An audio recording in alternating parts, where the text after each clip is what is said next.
Everything you thought you knew about where the Chicago Bears are building their new home just got flipped upside down. The Indiana dream. It may be crumbling faster than wet concrete. And the city everyone said was dead in the water. It's quietly whispering, maybe not so fast. This saga just took a turn that nobody saw coming, and you need to hear this right now.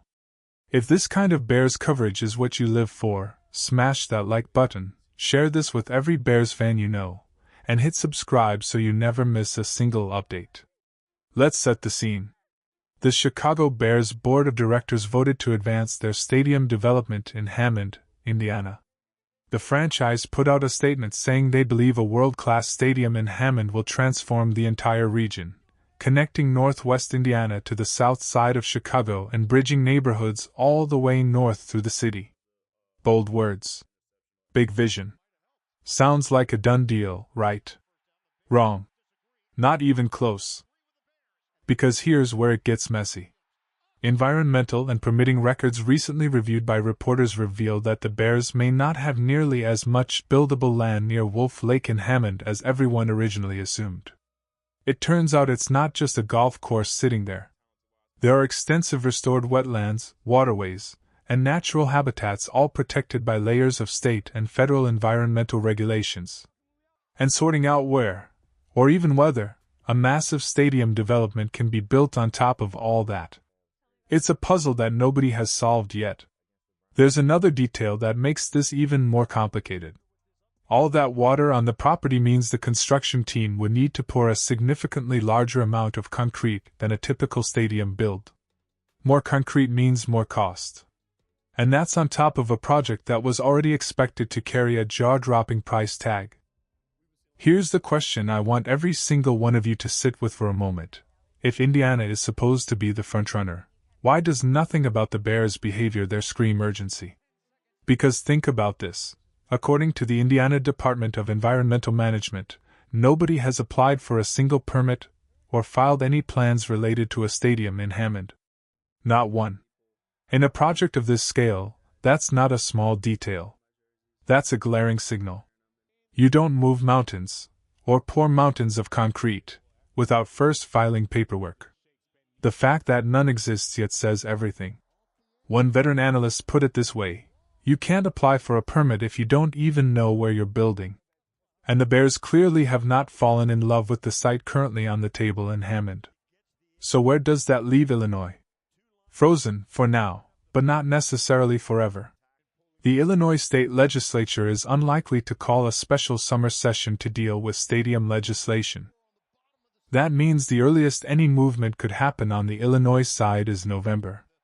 That pushes any potential groundbreaking to 2027 at the very soonest. Which, by the way, is worth noting because Bears leadership spent much of 2025 insisting a shovel would be in the ground by the end of that year. Then the same promise migrated to 2026. Now even that looks laughable. But here's the nuanced read that actually makes sense. With Illinois essentially frozen until the fall, the Bears using this window to seriously explore Hammond is rational and logical. They're not choosing Indiana. They're doing their homework on Indiana while Illinois sits on its hands. If a viable site in Hammond materializes and Illinois still fails to deliver when November comes, Indiana becomes the move. But if Illinois finally gets its act together, and the Bears still prefer staying home, and I believe deep down they do, they pivot back. Nobody speaking in absolutes about this situation actually knows what's happening. And honestly, neither do I. But I can read the signs. Question of the day, and I genuinely want to know what you think, so drop it in the comments below. If you had to put a number on it, what percentage chance do you give Illinois versus Indiana? Is it 50-50? Is it 70-30 for Indiana? Or do you think Illinois pulls this off in the end? Here is where I land after digesting all of it. My read is 80% or better that the Chicago Bears end up staying in Illinois. And let me tell you exactly why I feel that confident about it. There is no urgency on the Indiana side. None. No permits. No finalized site. Environmental hurdles that weren't clearly understood until right now. If the Bears were truly committed to Hammond, the machinery would be moving. Instead, it feels like they're keeping the door open rather than walking through it. And here's the twist that might be the most interesting part of this whole story. What if, after all the chaos, all the back and forth, all the Arlington Heights drama, all the Hammond headlines, the Bears end up back in the city of Chicago? It sounds crazy. But think about it. The legislation in Springfield has been difficult to pass in part because Chicago-based lawmakers are reluctant to support funding something outside the city limits. What if that changes when the city itself is the destination? What if Kevin Warren, who many believe has always wanted to build something iconic on the lakefront, quietly steers this whole thing back toward Chicago? The renderings the Bears showed for a potential stadium on the city's south side were the most stunning visuals we've seen throughout this entire process. The Michael Reese side has floated in and out of conversations, and sources close to the organization have hinted there is internal disagreement about whether Hammond is truly the right direction, or whether the city should still be in play. It would be almost poetic, wouldn't it? Years of drama. Hundreds of headlines. A stadium search that went from Arlington Heights to the lakefront to Indiana and possibly back again.